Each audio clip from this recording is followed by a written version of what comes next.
the cranial vault. It consists of three parts: the anterior cranial fossa, the middle cranial fossa, and the posterior cranial fossa. The anterior cranial fossa consists of the crista galli, and this is the cribriform plate. In the cribriform plate, the first cranial nerve, which is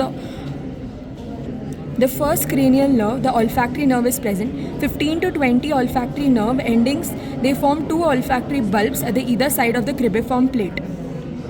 This is the middle cranial fossa. The middle cranial fossa has a second nerve, the optic nerve in the optic canal, the internal carotid artery. This structure here is a sella turcica over which the pituitary gland is present, and here the infundibulum, this is the stalk of the pituitary gland, is visible. This is the third cranial nerve, the oculomotor nerve. The fourth nerve, which is a fourth cranial nerve, trochlear nerve, is very thin, so it's not visible.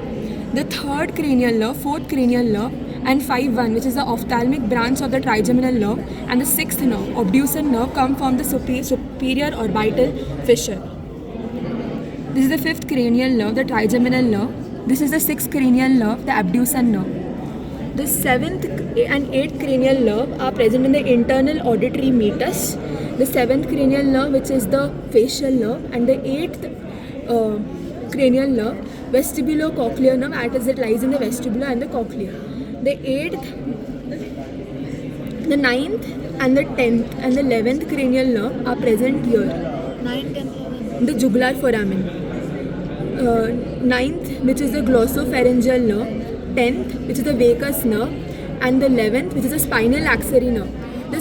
How to identify the spinal axillary nerve is that it is the biggest cranial nerve as it goes inwards towards the spinal cord. The jugular foramen contains the 9th, 10th, and the 11th cranial nerve. This is the hypoglossal canal, which contains the last nerve, 12th nerve, the hypoglossal nerve. Hypoglossal nerve. This is the foramen magnum. From the foramen magnum, we can see the two arteries, which are the vertebral arteries. They are branching to form a single artery, which is the basilar artery. They branch at the level of the second level of brain stem.